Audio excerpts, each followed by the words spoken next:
Plataforma 79 no ar com a Marina Rebouças, ela que é de Fortaleza, Ceará, mais um cearense que a gente grava aqui. Cara, e o papo foi muito da hora, o papo foi muito bom. A gente falou de comunicação, que é um assunto que a gente ama muito, né? Que vocês sabem que eu gosto tanto. A gente falou um pouco da carreira dela, ela que ainda tá estudando jornalismo, né? Tá na faculdade ainda. Mas já tem alguns projetos muito da hora, comentarista na rádio, idealizadora do projeto Comunicaê. Enfim, vários outros projetos que ela está envolvida. E a gente falou de tudo um pouco nesse episódio, beleza?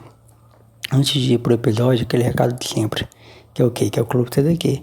Você pode fazer parte do Clube TDQ fazendo um pix de 10 ou 20 reais.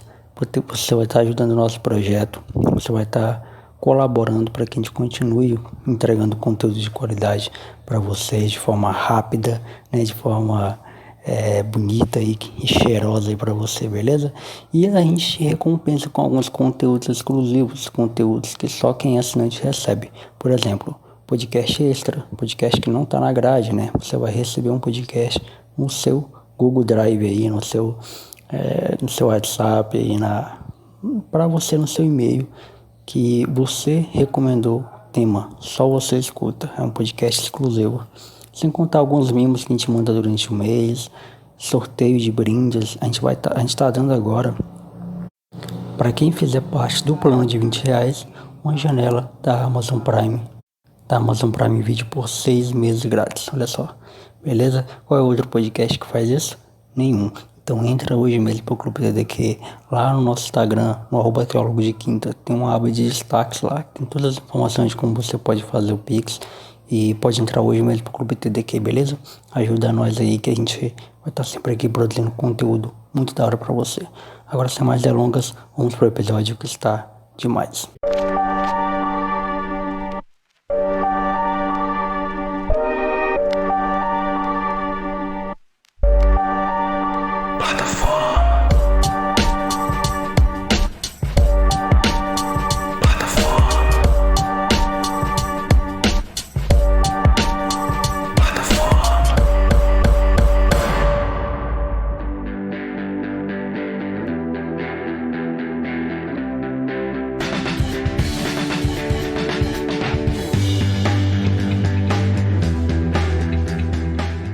Fala galera, esse é o Plataforma de número 79, sou o Jonathan Fernandes e tô aqui com a Marina Rebouças, ela que é apresentadora do programa Comunicaê. Eu tô pegando aqui as informações que tem no Instagram dela.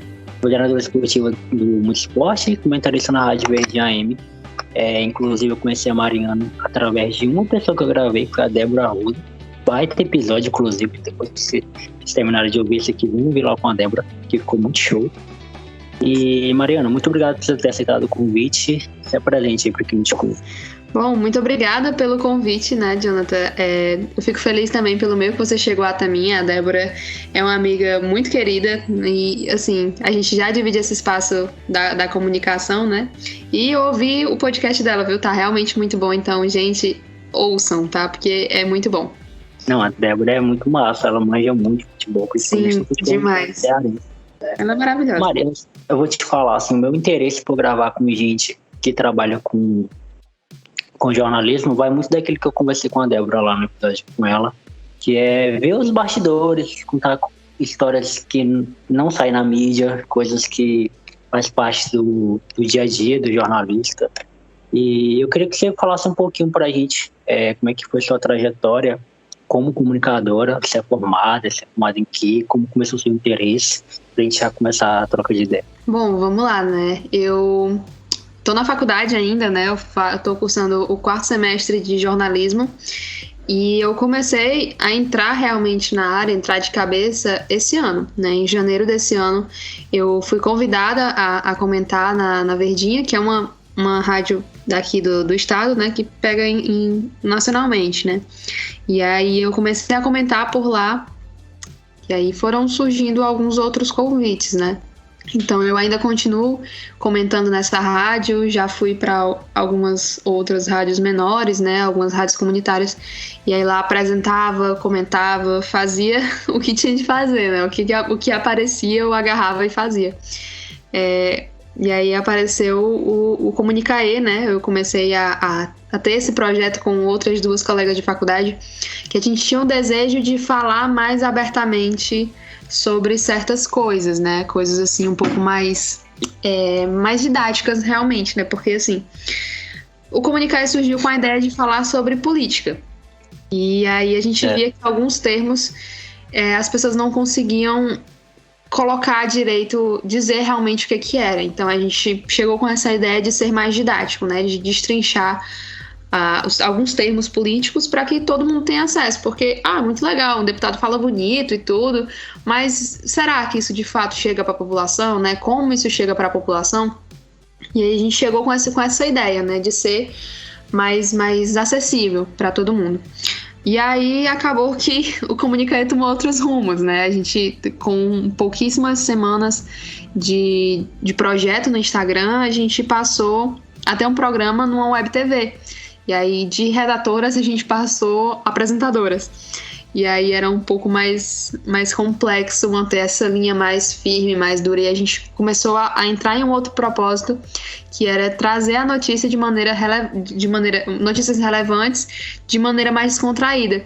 E aí a gente começou a fazer, né, a falar sobre tudo e trazer uma forma mais leve, porque as pessoas já passam por muita coisa, sabe? A gente é brasileiro, a gente vive num país difícil, né? Porque é muita desigualdade, é muito preconceito e muitas diferenças que acabam deixando a gente mal. Então, trazer as notícias claro, com o peso que elas devem ter, mas sem ser tão agressivo, né? Da gente passar a notícia, mas a gente ao mesmo tempo divertir as pessoas que estão nos assistindo, né? De certa forma, trazer uma alegria para essas pessoas.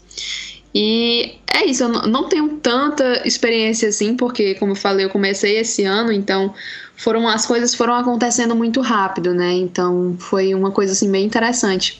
E aí, né, já dentro dessa web TV, que é a Rede Multi, né, do Comunicae, eu iniciei um projeto com o dono da rádio, o diretor da rádio, de montar uma equipe de esportes. E aí eu fui juntando pessoas da minha confiança, né, pra gente poder fazer isso. E aí que eu chamei até a Débora para participar. A Débora já encabeçava um projeto que era a equipe Bola na Rede também. E aí eu chamei e a gente fez essa parceria de multisports e antiga equipe Bola na Rede, né, pra gente virar uma equipe só. Então, hoje eu tô encabeçando esse projeto, mas meus pés e minhas mãos são a Débora, o Diego, o Rafael, entendeu? Tem muitas outras pessoas por trás, então as coisas vão acontecendo e a gente vai conhecendo pessoas realmente incríveis, né? Que a gente leva pra vida toda, então é isso, né? Não tenho tanto assim pra trazer de experiência real do jornalismo de muitos anos, né? Eu não vou chegar e contar, 10 anos atrás era assim, 10 anos atrás eu tinha 8, 9 anos, né? Então, foram coisas que foram acontecendo muito rápido na minha vida, sabe? Mas é isso que me chama a atenção, porque assim, faz parte de quem gosta de se comunicar, de quem gosta da comunicação, essa curiosidade, né? Essa coisa de que não tá bom isso aqui. Na verdade tá bom, mas poderia melhorar. Porque eu lembro de quando eu comecei a me interessar por comunicação, desde que eu me entendo por gente, só que é claro que ficou evidente na minha cabeça depois de mais velho, né? Porque eu sempre gostei de cantar, de atuar, de dançar. Não, dançar eu nunca gostei, mas é porque eu nunca soube. Somos dois. De escrever, eu sempre gostei de escrever pra caramba, de ler. E depois que eu percebi que todas essas coisas têm a ver com comunicação, eu falei, caramba, eu acho que é isso que eu quero fazer, eu acho que é isso que eu gosto de fazer na minha vida. E assim, eu não sei pra você, mas pra mim, na minha cabeça, eu gosto de saber mais, eu tenho curiosidade de saber mais, daí veio a ideia do meu podcast, de conversar com as pessoas, porque eu tenho curiosidade de ouvir as histórias, porque pra mim só aquilo ali não é o suficiente, né? Tipo, a pessoa faz isso, tá, mas por que ela faz isso? E da onde que partiu o teu interesse por comunicação? É desde criança também? Exatamente isso, né? Acho que o despertar da curiosidade é muito importante para a comunicação. Assim como você, né? Eu me identifiquei com a tua história de ser uma pessoa muito comunicativa, de gostar de falar, de gostar de escrever, de cantar e dançar não, porque eu não sabia, né? Ainda não sei. Mas de ter essa vibe, essa cabeça mais exposta, né? De querer aprender, de querer falar com pessoas, de querer contar histórias realmente. Então, a comunicação, ela encaixa perfeito. E hoje eu não me vejo fazendo outra coisa fora da comunicação, fora do jornalismo. Talvez possa até ser fora do jornalismo, né? Mas eu acho que fora do ambiente público eu não conseguiria mais, né? De ter esse contato com as pessoas, de falar com muita gente, de estar envolvido e de certa forma, trazer as ideias da sociedade, né? De um jeito mais exposto possível, né? Trazer, assim, desde as dores da periferia para mostrar, para escancarar, né? Aqui em Fortaleza, hoje, no dia que a gente está gravando, é até um assunto delicado, porque aqui a gente tem uma grande feira, né? Chamada Feira da José Avelino, ou Feira da Madrugada, que a Guarda Municipal estava ali fechando e acabando com aquela feira, sabe? E lembrar que aquilo ali são pessoas que estão trabalhando, são pessoas que estão buscando seu sustento, né? Que no meio de uma pandemia é complicado, de fato, manter o distanciamento, mas essas pessoas precisam levar comida para dentro de casa. Então, esse tipo de história que me interessa, de trazer, de expor, né? E aí a gente tem essa ideia do comunicar é de trazer, sim, essa notícia, mas de mostrar para as pessoas que não é o fim, não acabou, a luta ainda continua, que a gente tá junto, entendeu? Então, isso me encanta na comunicação, sabe? E acredito que seja a parte mais legal dela, assim, digamos assim. Até porque eu acho que tem uma necessidade da gente de se comunicar. O problema é que algumas pessoas não sabem, né, fazer isso. Eu tiro como maior exemplo, tipo, minha mãe mesmo. Minha mãe é uma mulher que estudou só até a 4ª série. Então ela tem poucos conhecimentos teóricos sobre as coisas. Mas ela também tem uma necessidade de se comunicar muito grande, tipo, de falar das coisas que ela sente, que ela gosta de fazer. E ela não sabe expressar isso de outra forma, a não ser conversando, a não ser falando com gente que ela tem confiança. E a minha mãe também é uma boa ouvinte, né? Ela sabe ouvir muito bem. Acho que faz parte também do processo de quem gosta de se comunicar, é saber ouvir muito, né? Sim, isso é muito importante. E assim, eu sempre gostei muito de falar, e aí eu percebi, quando eu entrei na faculdade, realmente, eu percebi que mais importante do que falar é a gente saber ouvir, né, a gente sentar e ouvir as histórias, porque sem que a gente ouça, a gente não tem o que contar. Então, essa necessidade de comunicação que tem em mim, que tem em você, que tem na sua mãe, que tem nas pessoas que estão nos ouvindo, ela é muito real. Todo mundo tem que se comunicar de alguma forma, seja da maneira verbal, não verbal, com olhares, com gestos. Então, a comunicação está em tudo, ela está envolvida em tudo, sem ela não existiria nada. Então, eu acho que é uma das partes que puxa a gente, assim, que aquece o coração, sabe? De saber que a gente está fazendo algo que é útil para todo mundo. Acredito que você tem esse sentimento também, né? Quando a gente traz alguns assuntos, né? Algumas entrevistas, é muito bacana isso. Com certeza. Porque, cara, na verdade, eu sempre fui muito confuso, assim, em relação ao que fazer. Porque eu tenho um problema comigo, que depois eu descobri que não é só eu que tenho esse problema, alguns amigos também têm, que é o problema da limitação, sabe? Eu não gosto de ficar limitado a nada. Eu tenho um problema muito com isso, tipo assim, com limite. Sabe? Você só pode fazer isso nesse quadrado. Por isso que eu tenho dificuldade até em fazer prova de Enem, a redação de Enem. Tem que escrever sobre esse tema, nessas regras, nessa situação. E até meus professores falavam comigo, cara, você escreve muito bem, por que essas notas no Enem não são boas na redação? Eu falei exatamente por isso, porque a redação do Enem me limita. A redação do Enem diz que eu não posso fazer certas coisas, eu quero fazer. E aí... O que eu tava falando mesmo? Ah, tá, lembrei.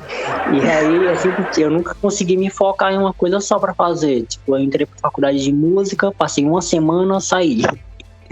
Aí depois eu pensei em fazer jornalismo, na verdade eu penso nisso até hoje, mas por alguns conselhos até de jornalistas amigos meus, eu acabo que não fazendo. Daqui a pouco eu vou te fazer essa pergunta também sobre jornalismo. E aí eu fui para teologia, que é o que eu faço hoje, mas tô parado também há um tempão. E eu acho também, agora tem uma pergunta para você, Mari. Eu acho também que é um processo da gente entender aonde a gente se encaixa na comunicação, né? Porque, cara, comunicação é algo tão amplo tão gigante, tão grande, que às vezes a gente até mesmo se perde, cara, em qual área eu vou atuar. Para você, como é que foi esse processo? Eu já vou emendar uma pergunta na outra. Para você, como foi esse processo de identificação, né, para saber o que você ia fazer e o que isso te ajudou a decidir a faculdade que você ia cursar, que você ia para jornalismo, né? Isso, exatamente. Bom, é uma história, assim, meio confusa, mas eu espero que no final tenha um desfecho, vocês consigam entender o desfecho, porque vai dar certo.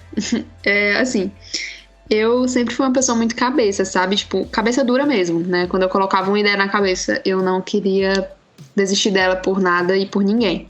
E aí, quando eu tava no 9º ano, eu pensei em fazer jornalismo, porque eu escrevia bem, as minhas notas em português eram legais e as outras áreas não me interessavam bastante, tanto quanto a linguagem, né? E aí eu pensei em diversas áreas, né? Pensei em fazer licenciatura, pensei em fazer história, né, para bacharel, enfim, muitas áreas. Mas eu sempre voltava à ideia do jornalismo, de escrever, de contar história e tudo mais. E aí vinha aquele problema que mesmo que você falou, das limitações, porque a gente, quando tá na escola, a gente é colocado dentro de uma caixa que nos limita a pensar. E isso é uma grande crítica ao sistema educacional, especialmente brasileiro. Porque você é ensinado dentro da escola que você tem que sair, você tem que fazer uma faculdade, porque senão você não vai ser ninguém na vida. E não é assim, né? Você tem N maneiras e N formas de viver e de sobreviver, de fazer o que você gosta, porque o que é ensinado ali é o português, é a matemática, é a história, é a geografia. São coisas importantes, muito importantes, mas não é tudo. Tem a música, tem o teatro, tem tanta gente que estudou comigo e que não se identificava com nada e que quando terminou montou sua própria empresa, né? Montou ali a sua loja, montou o seu próprio negócio, né? E isso era uma coisa que não era ensinada dentro da escola. Eu fico, poxa, que legal, essas pessoas saíram da caixinha, né? Essas pessoas foram para um lugar que a escola não ensina. E aí eu via essa dificuldade dele também de montar as próprias negociações, porque a escola não ensina isso justamente por conta dessa caixa. Mas enfim, voltando à minha decisão, né? Eu sempre voltava para o jornalismo. Eu pensava em uma coisa, voltava para o jornalismo. Pensava em outra coisa, voltava. E assim foram quase todos os anos do ensino médio. Até no final do 2º ano eu bater o martelo e dizer eu quero jornalismo. E aí foi uma ideia que ninguém tirou da minha cabeça. Eu até fiz vestibular para outras áreas, né? Mas para testar mesmo. Né, aqui, Universidade Estadual, não tinha curso de jornalismo, e aí eu fiz o vestibular de lá pra treinar, né, pro Enem. Mas eu acabei que também não passei no Enem, tá? Então, por favor, não é o fim não passar no Enem. Na época eu senti que era o fim, mas não é, porque é justamente essa coisa que a escola também coloca na gente, né? Essa dentro da caixinha. Você tem que fazer o seu fundamental, fazer o seu ensino médio, fazer o Enem, entrar na universidade pública, ter um emprego padrão e viver a sua vida padrão pelo resto da vida. Claro, isso é uma coisa de segurança? Mas não é tudo que você pode fazer. E aí eu entrei numa universidade particular, né? E aí eu sou muito privilegiada por poder escolher isso e eu tenho consciência disso, mas que no jornalismo eu me encontrei, né? Era o que eu queria desde o começo. E aí eu entrei lá dentro com uma cabeça, né? Como eu disse, eu sou muito cabeça dura, então eu entrei com uma mente fechada de dizer eu quero jornalismo político. E aí quando eu cheguei lá, eu vi a galera do esporte, eu vi a galera do factual, eu vi a galera da publicidade, eu vi a galera da assessoria, e aí eu fiquei, meu Deus, o que tá acontecendo aqui? Por que toda essa galera tá junto? E é um mundo que você encontra, né, dentro da faculdade ou fora dela, mas na faculdade em específico porque você junta pessoas de vários lugares, de várias coisas que são apaixonadas pela mesma coisa. Isso é muito engraçado, sabe? Quando eu cheguei eu me senti assim, meu Deus, o que eu tô fazendo aqui?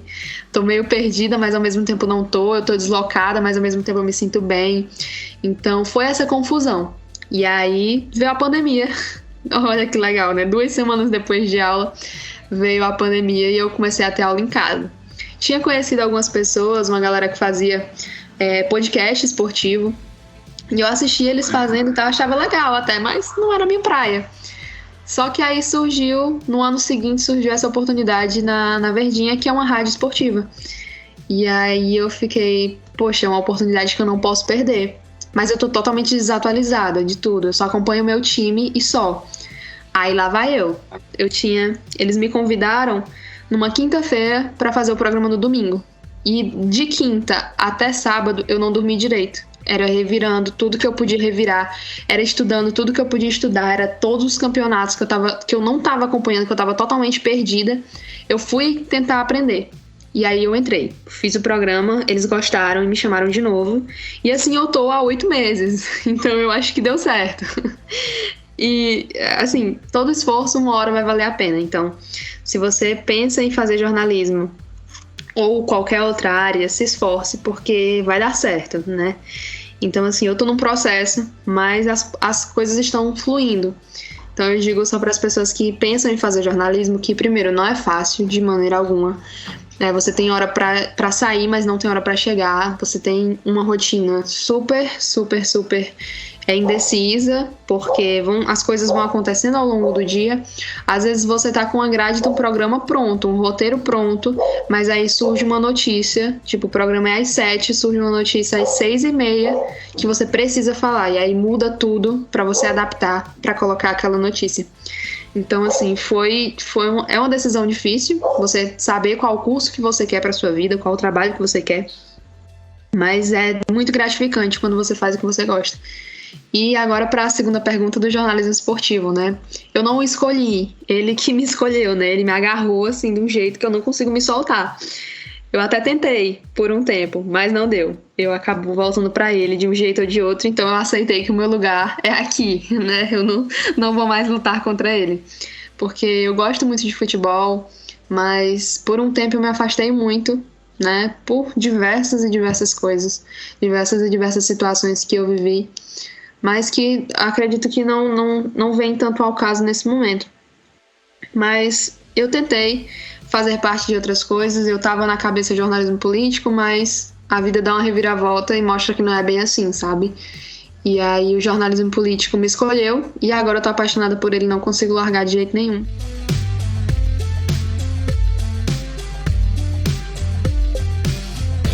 Eu acho que essa coisa do ensino nas escolas, né, faz muito sentido. Principalmente do meu lugar, eu falo eu sou de Rio Branco, né, do Acre, principalmente aqui, que a gente é de um lugar onde não é comum as pessoas saírem daqui e darem certo, sabe? É uma tecla que eu sempre bato, gosto de bater sempre. E eu não sei se é cultural, eu não sei se criou isso, né, mas assim, é comum para nós acreanos a gente criar bolhas, sabe? Tem uma bolha aqui do pessoal daqui, tem uma bolha do pessoal dali, tem um pessoal tradicional, uma mídia tradicional aqui. E assim, dentro da própria mídia tradicional tem as emissoras de TV que eles não se conversam. E é isso. E a gente fala pra gente mesmo. Então é tanto que quando sai alguém daqui e ganha destaque, a gente reverencia tanto, sabe? A gente aplaude tanto, né? O goleiro Everton, por exemplo, que é acreano, né? Ele consegue agradar São Paulinos, corintianos, palmeirenses, acreanos, porque ele é acreano, sabe? Ele consegue unir todo esse pessoal, só pelo fato dele ser acreano, quando ele ganha alguma coisa, ele pega a bandeira do Acre e levanta. Então, para a gente, esse negócio do ensino das escolas ainda pega mais, justamente por isso, que a gente é incentivado a fazer faculdade, fazer concurso público. É isso. A vida da gente é isso. Concurso público. E eu sei que vai ter acreano que vai ouvir isso aqui e vai falar, Jonathan, mas você tá falando mal, sei o quê, mas, cara, é a realidade, né? E eu sei que isso não é só no Acre, eu já conversei com muita gente de fora, de São Paulo, do Rio, de Minas, que isso é a realidade de muitas escolas do Brasil. É ensinado pra gente, eu não sei se de forma, sei lá, racional ou não, mas é ensinado pra gente que a gente tem que fazer, é o caminho certo a traçar. É óbvio que os tempos estão mudando, né? A gente vê hoje muito gamers ganhando mais dinheiro que professores e médicos. A gente vê muita gente com o próprio podcast ganhando muito dinheiro. Mas ainda é ainda é algo fora da curva, né? Então, tipo assim, eu sinto muita falta de não ter estudado sobre, sei lá, investimento na escola, sobre esportes, sobre arte. Tem muitas amigas minhas que eram ótimas atrizes, ótimas mesmo, mas que nunca tiveram uma oportunidade para pisar no teatro, sabe? Então, é muito complicado a gente querer exigir das pessoas que elas saibam o que fazer, sendo que elas nunca foram incentivadas a pensar sobre o que fazer, a não ser concurso público e faculdade, faço faculdade.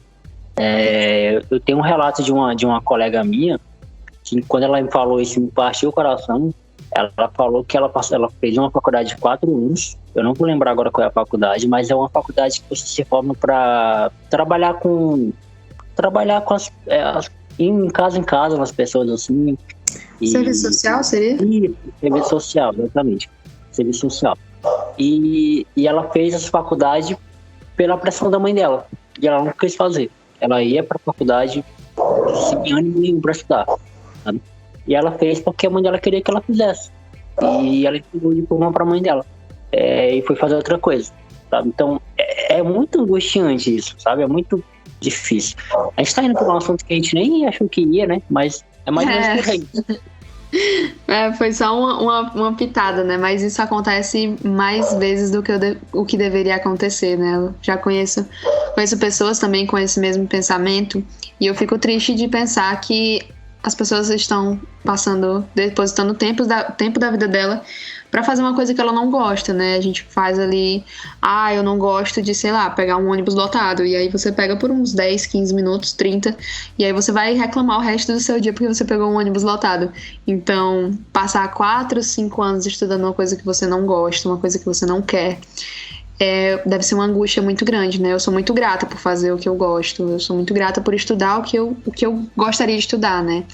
E para essas pessoas que fazem isso, eu digo que escutem mais vocês, porque eu sei que a pressão externa é muito grande, né? Existe todo um contexto, mas escuta o que tá dentro do seu coração, desliga o mundo e escuta o que você realmente quer, porque isso é muito, muito, muito importante, né? Você não pode se perder de si. Acho que é isso. E outra, isso traz consequências, né? Da mesma forma que uma boa escolha de que fazer na vida traz boas consequências, e escolhas erradas também vai trazer consequências, porque a gente não é incomum encontrar pessoas de 40, 50 anos que chegaram nessa fase da vida mal-humoradas, né? Pessoas que odeiam o que fazem, pessoas que são, sei lá, são pessoas ruins. A gente olha para essa pessoa como essa pessoa mal-humorada na vida, porque a vida toda ela fez o que ela não queria ter feito. E cara, assim, desculpa, mas tem coisas que o dinheiro não compra, tem coisas que o dinheiro não paga. Na verdade, tem muitas coisas que o dinheiro não paga. Inclusive esse sossego, essa paz interior, né? De você deitar a cabeça no travesseiro e falar, tô bem, porque hoje eu fiz o que eu gosto. Hoje eu fiz o que eu queria ter feito, né? Sim. É maravilhoso você trabalhar com o que você gosta, né? Hoje eu tenho essa sensação, né? Hoje, por exemplo, como eu tinha comentado contigo antes da gente começar, né? Hoje foi um dia daqueles, do dia que você levanta cedo e não para até o momento de finalizar, né? Hoje, para quem não sabe, eu sou aqui do Ceará, né? Para você que não tá vendo esse fuso, agora faltam 5 minutos para meia-noite, né? E aí o meu dia ainda não acabou. Mas eu tenho certeza que quando eu deitar eu vou estar com a sensação de dever cumprido, de ter feito aquilo que eu gosto. E é isso, gente. Nada compra essa sensação. É muito boa. Eu desejo muito que vocês experimentem, que vocês desliguem o mundo e se escutem para fazer o que você realmente gosta, porque é muito gratificante. Com certeza. E assim, dentro da própria faculdade, como você falou, né? A gente conhece outras pessoas e conhece outros mundos que faz com que a gente abra o olho para essas coisas, né? Para essas oportunidades. Encontra um talento ali, algo ali, pô, não sabia que eu conseguia fazer isso. Não sabia que esse lado aqui meu existia dentro de mim. Nesse seu curto período ainda, né, de formação, você já percebeu isso também, essas mudanças que, como eu falei, a própria comunicação traz, né? De tão ampla que o interesse por comunicar, por aprender. Um dia desses eu descobri que eu sei produzir, tipo, ser produtor das coisas. Eu não sabia que tinha esse talento. E fazendo um trabalho com um amigo meu, eu me identifiquei como produtor. E olha que da hora. Sim, é muito legal quando a gente vai se descobrindo aos poucos, né? Foi bem essa sensação também que eu tive com o jornalismo, né? Eu fui entrando, como eu falei, eu sou teimosa, eu sou cabeça dura, né? E aí eu entrei com uma cabeça fechada. E aí quando você chega lá, você vê um mundo de coisas, você vê uma par de gente, né? Porque, por exemplo, no grupo que eu tava, tinha uma menina que morava na cidade do lado, que ela ia, tipo, passava horas no ônibus pra chegar. Tinha um menino que ele voltou da Argentina pra fazer faculdade. Tinha um menino que morava do meu lado e eu não sabia praticamente, entendeu? Então, tinha um outro que morava do outro lado do estado, mas que se mudou pra fazer faculdade, né? Que largou tudo e veio.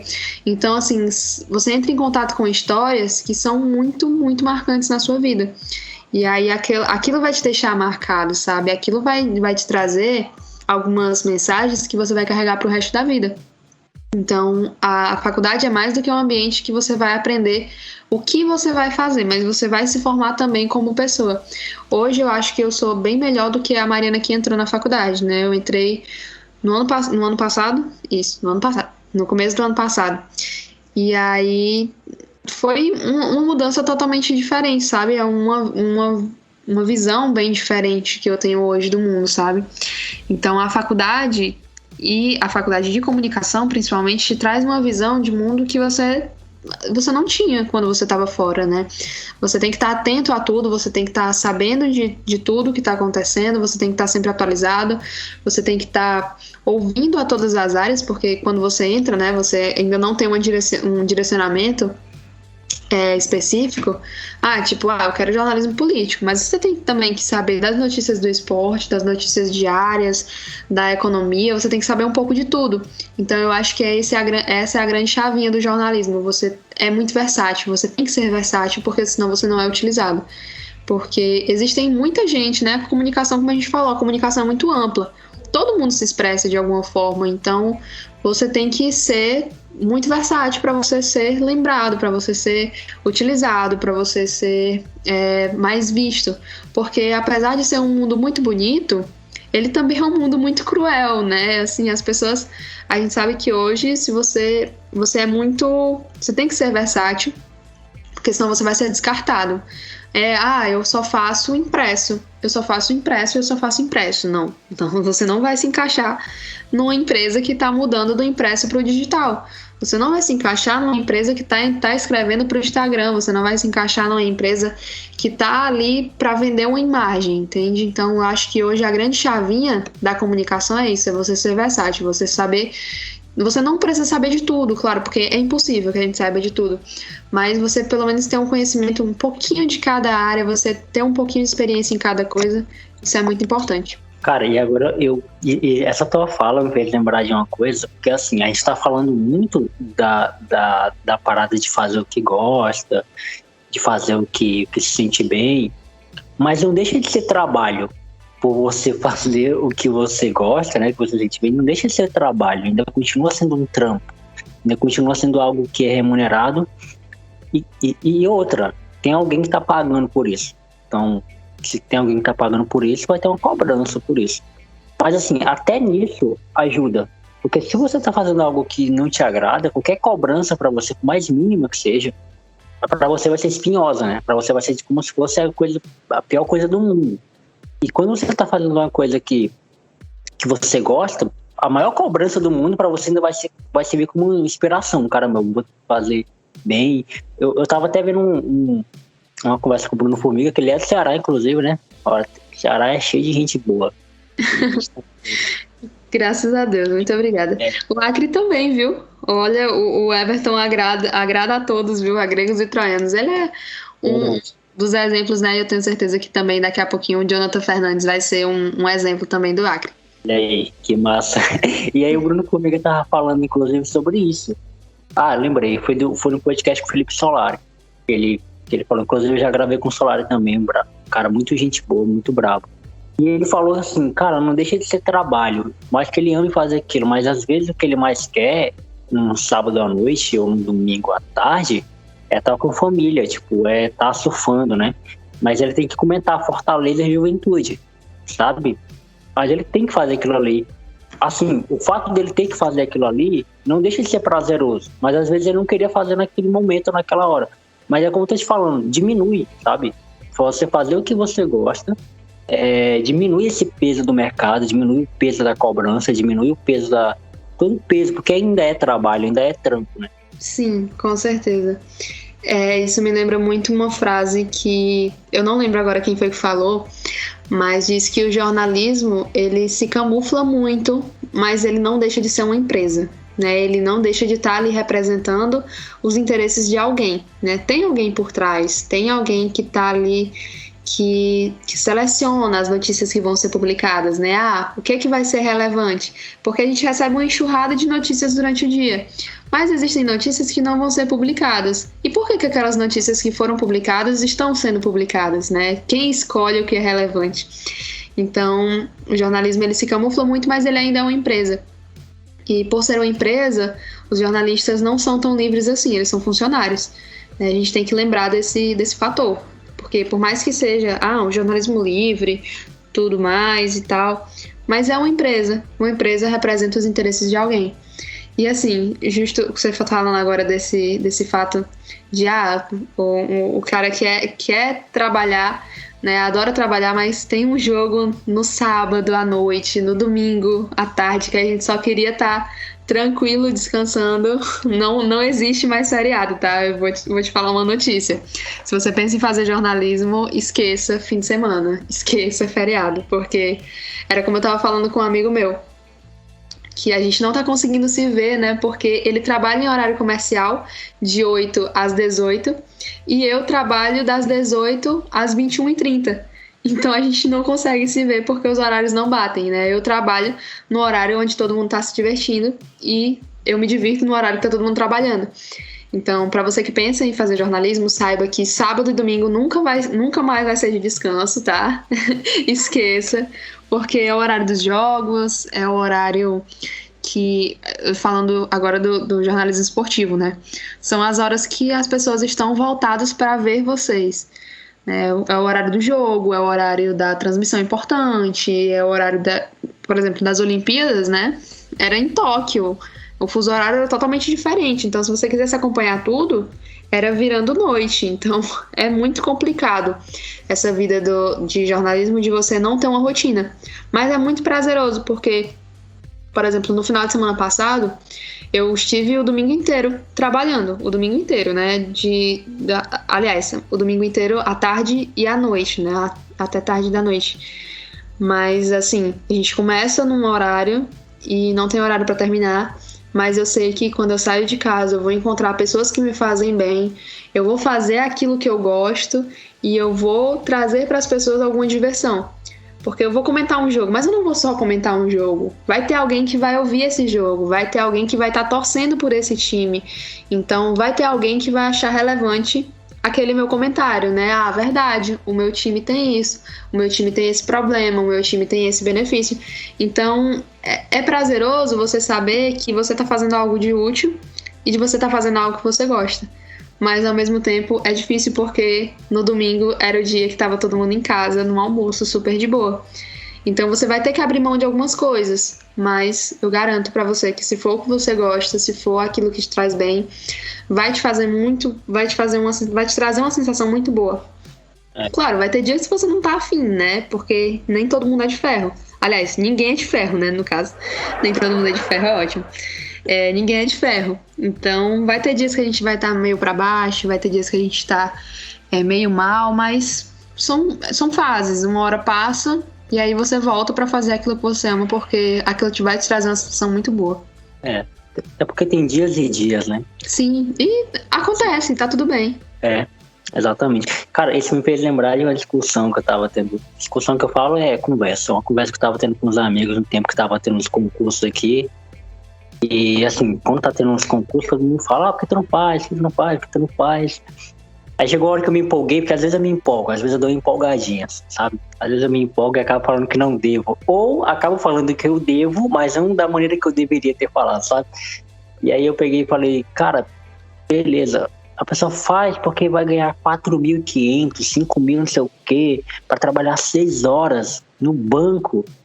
Eu falei, cara, beleza, 3.500, 4.000, mas eu não quero ganhar 4.500 para ficar no banco ouvindo pessoas que eu não quero ouvir em situações desagradáveis. Eu não quero saber o que o cara for fazendo em INSS dele, sabe? Tá me entendendo?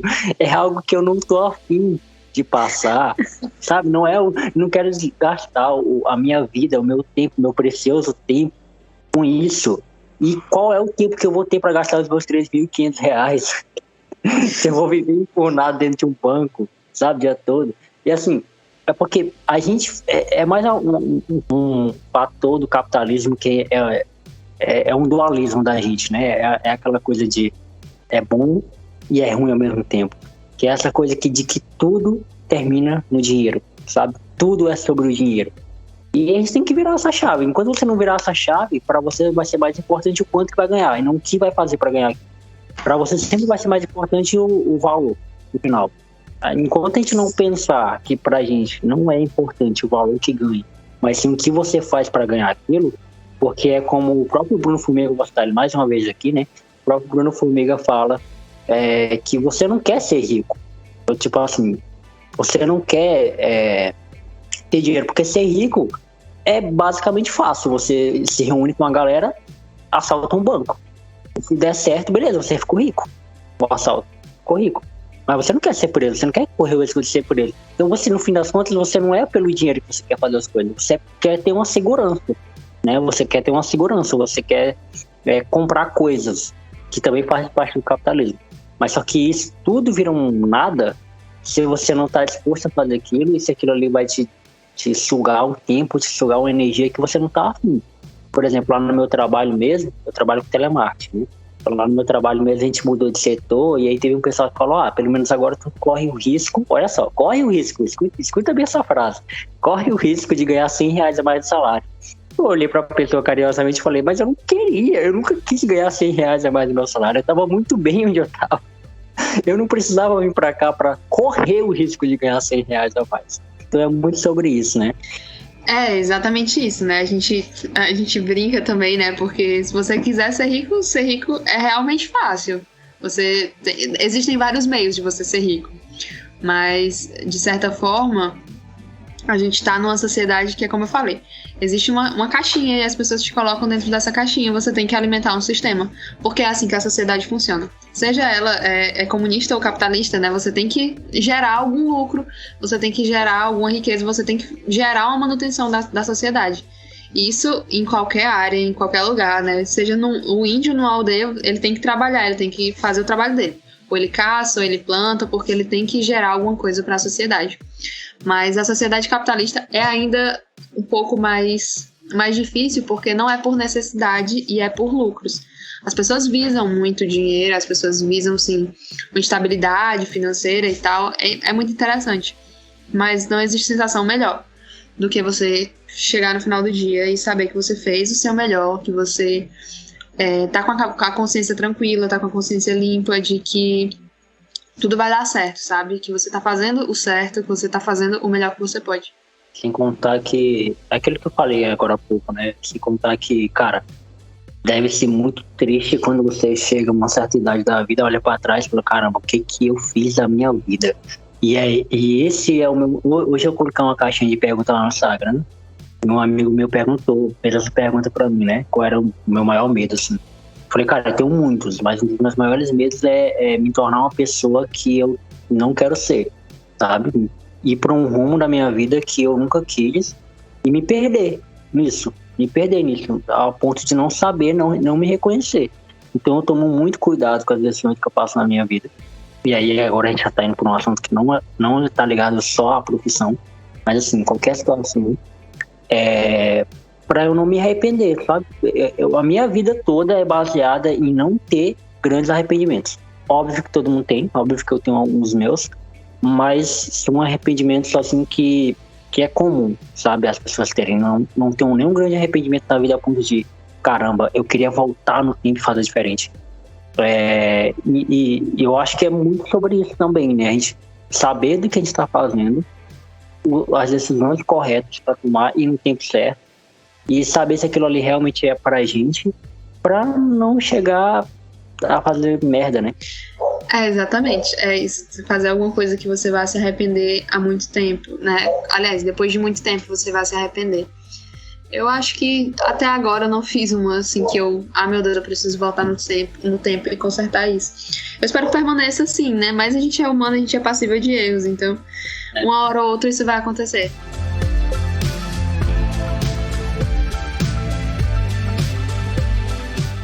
E Mari, o teu interesse por futebol, ele é desde criança também ou ele foi com o tempo? Então, meu interesse por futebol é diferente, né? Assim, na verdade não é tão diferente assim, não. Os meus pais são divorciados, né? Eles estão separados. E aí, a minha mãe não se interessa por futebol, mas meu pai era louco, apaixonado pelo Fortaleza, né? Fortaleza é um dos grandes times aqui do Ceará. E aí, a minha família, por parte de mãe, a maior parte era Ceará. E aí, eu fiquei meio nessa, né? De ter esses dois clubes, né, que são os dois grandes pesos hoje no estado do Ceará. Então, o Ferroviário, que é a terceira via, mas na minha família era muito mais forte o Ceará e o Fortaleza. E aí eu cresci vendo isso, né, e não era tão, assim, loucamente apaixonada por nenhum dos dois, mas eu admirava, né, admirava muito essa paixão que meu pai tinha pelo Fortaleza. E aí, enfim, eu fui crescendo e fui me distanciando das duas coisas. E acabou que chegou um momento que eu não ligava para o futebol, né? E aí eu comecei a voltar devagarinho, a acompanhar os jogos, a ir no estádio, a participar de algumas coisas. E aí depois chegou a era essa era que eu fui convidada para participar de um programa esportivo e que eu não estava muito por dentro da situação, né? E aí foi aquelas viradas de noite estudando e vendo os campeonatos. Foi bem difícil, assim, vou te falar, foi bem complicado. Mas eu tive muita ajuda também, sabe? Inclusive, a pessoa que me levou pro jornalismo esportivo foi o meu antigo professor da escola. Ele era professor de espanhol e ele é comentarista esportivo. E aí ele me levou para essa área. Ele disse que, assim, é uma visibilidade muito boa, né, pra você que tá começando e tal. E aí eu fui nessa de, tipo, vou entrar no jornalismo esportivo, mas depois vou sair. Mas não consegui. Eu tive muita ajuda dele pra estudar. E aí também teve dias que eu olhei e dizia assim, eu não quero mais isso nunca mais na minha vida. Teve. Mas aí eu começava a fazer um programa ou comentava alguma coisa e aí voltava todo esse amor de novo. Então eu acho que eu voltar pro jornalismo esportivo reacendeu em mim uma chama que tinha sido apagada lá atrás, sabe? E hoje eu sou muito grata, tanto a esse professor quanto às outras pessoas que estão ao meu redor, que me fazem gostar e admirar ainda mais o futebol, sabe? Hoje eu sou muito mais apaixonada. E já dá pra perceber que o cenário de jornalismo esportivo no Ceará é um cenário bem... uma palavra que eu posso usar, bem amigável, né? Abre muitas portas, assim, pra galera que quer fazer. Eu falo isso porque, tipo assim, aqui, ainda, a mídia tradicional aqui, ela é muito grande ainda, sabe? Aqui são poucas iniciativas. Eu tô fazendo um podcast sobre o Campeonato Acreano, dentro do meu próprio podcast mesmo, com o Kelton Pinho, que ele é da TV Acre, que é afiliado da Rede Globo aqui no Acre, e do GE, né, que é o Globo Esporte aqui no Acre. E assim, quando eu convidei ele, foi a primeira pergunta que eu fiz, né? Cara, não vai ter problema com a TV, não vai ter problema com o pessoal, porque eles são muito, assim, tradicional ainda, né? Aquela coisa de pedir liberação e tal, tudo não. Pra fazer podcast, não. Ele teria problema se fosse pra outra mídia, né, assim. Aí... E eu tô tentando plantar essa sementinha aqui, sabe? De fugir um pouco do convencional, de fazer um canal no YouTube aqui, um podcast ali, pá e tal. Aí no Ceará parece que, assim, é a minha visão de fora, né? Mas parece que o pessoal aí já é mais aberto em relação a isso, né? Até porque os clubes, os grandes clubes como Fortaleza, Ceará, Ferroviário, Floresta ajudam, né? Sim, eu acho que o momento está ajudando bastante essa mídia, né? A enfervecer tudo isso, a aquecer, porque o Ceará e Fortaleza hoje, sem dúvida, são os dois maiores, né? E aí tem essa disputa, tem essa rivalidade. E acho que o brasileiro, né, é muito apaixonado por futebol. Eu não sei como é a questão das torcidas aí no Acre, mas aqui em Fortaleza, aqui no Ceará, na verdade, é muito forte isso, sabe? Então, do mosaico, a música, a batida, tudo isso envolve o futebol, né? Tudo tá dentro do futebol. Acho que todo mundo é muito... Sempre tem um pezinho ali dentro, seja um pai, um tio que inspira, uma mãe, um irmão. Então, sempre alguém está relacionado ao futebol. Assim, não é difícil você encontrar pessoas que não gostem, mas eu acho que hoje aqui as pessoas são muito interessadas nisso. E o momento que estão esses dois grandes clubes ajuda bastante, principalmente a mídia local, porque a gente vai tendo mais visibilidade no Brasil todo, consequentemente a gente vai trazendo mais visibilidade para o estado, e aí, consequentemente, também vai trazendo visibilidade para os outros, né? Você citou o Floresta, né? Que não é muito citado na mídia nacional. O Floresta é o Atlético Cearense, o Caucaia, enfim, muitos outros times. O próprio Guarani de Sobral, né? Tá disputando a Série D, vem vindo uma campanha maravilhosa. Então, a gente vai... A visibilidade desses dois grandes clubes vem trazendo uma força para os outros menores, entendeu? Então, uma mão vai puxando a outra, a mídia tradicional vem puxando as menores, né? Aqui a gente vê um crescimento muito grande dos canais de YouTube cobrindo jogos, né? Inclusive, hoje eu trabalho com isso, né? Eu sou coordenadora de uma equipe de esportes que é de uma TV web, né? Que é de um canal no YouTube. Então a gente tem uma estrutura montada para cobrir os jogos, né? Claro, sem os direitos de imagem, porque são das grandes emissoras, mas a gente narra, a gente comenta, a gente reporta, traz um programa diário, traz atualizações, fala com a assessoria. Então é um combo, assim, sabe? Não é da mídia, não é dos times, mas é um compilado de coisas, né? É a torcida do Cearense, que é muito apaixonada, os times que estão numa fase muito boa e a mídia que exalta tudo isso. Então eu acho que é um momento, sabe? É um combo que vem trazendo esse sucesso pro futebol cearense. Eu fico muito feliz com isso, né? Porque o futebol do Nordeste, ele foi visto por muito tempo como descrédito, né, como demérito. A gente viu até agora na Copa do Brasil muitos times do Nordeste enfrentando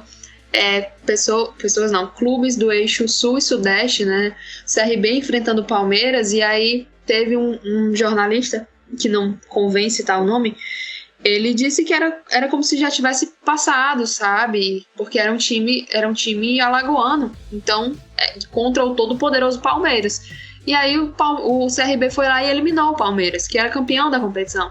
Então são coisas assim que a gente vê uma reviravolta acontecendo, a gente vê uma crescente no futebol de menor porte, né? No Nordeste, a Jacuipense, o Floresta, o Atlético, o Guarani. Ver isso reacendendo de novo é muito gratificante, né? E ver que não é mais um domínio do eixo Sul e Sudeste, não é mais Rio-São Paulo, né? Hoje tem representantes do Norte, representantes do Nordeste, então é muito gratificante ver tudo isso, sabe? Eu sei muito bem o que é isso, Mari, sei muito bem o que é isso, porque eu sou torcedor do Atlético Acreano, que é o time aqui do Acre, e em 2016, quando o Atlético conseguiu acesso para a Série C, um acesso inédito, inclusive, o Álvaro Miguel, a qual eu sou muito fã, e eu conheço o Floresta porque o Eduardo joga aí, né? O Eduardo que fez parte dessa campanha do Atlético, e o que a gente mais ouvia vai passear na Série C, só vai disputar a Série C e tentar não cair, né? Vai jogar para não cair, isso era o que a gente mais ouvia. E o Atlético ficou em 5º lugar no campeonato geral, né? Perdeu do Cuiabá, aquele fatídico jogo, e ficou a poucos passos de subir para a Série B. E encantou o Brasil naquele ano, aquele time do Atlético Acreano. Ele foi eleito, né? Ele foi o melhor Atlético do Brasil, ganhando de Atlético Goianiense, né? De Atlético Mineiro. A melhor campanha daquele ano, o Atlético Acreano, e colocou o Acre no mapa do futebol. Acho que depois dali abriu muitas portas o Acre. E o que muitos diziam, e perdeu de Cuiabá. E Cuiabá hoje está na Série A, né? Cuiabá que hoje, uma ótima gestão do Atlético, infelizmente, anos depois, né?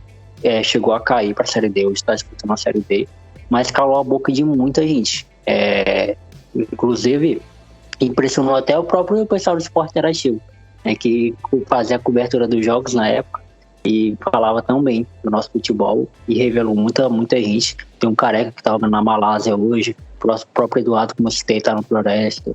Diego foi também pro Atlético Cearense, depois foi pro time. O Neto Pessoa, artilheiro, um dos artilheiros da Série C hoje. O Neto, ele é daqui do interior do Acre, inclusive. O Neto tá jogando no Botafogo, de Ribeirão Preto. E, cara, isso é fruto de bons trabalhos, né? Isso foi o que eu até conversei muito com a Débora quando eu fiquei ideia com ela. É gratificante porque a gente vê que não depende só do futebol, né? Claro, depende de uma boa gestão, depende de um presidente que se esforce pelo clube, que consiga administrar todas as funções. E assim, para você como torcedor do Atlético Acreano, eu imagino que deve ter sido maravilhoso você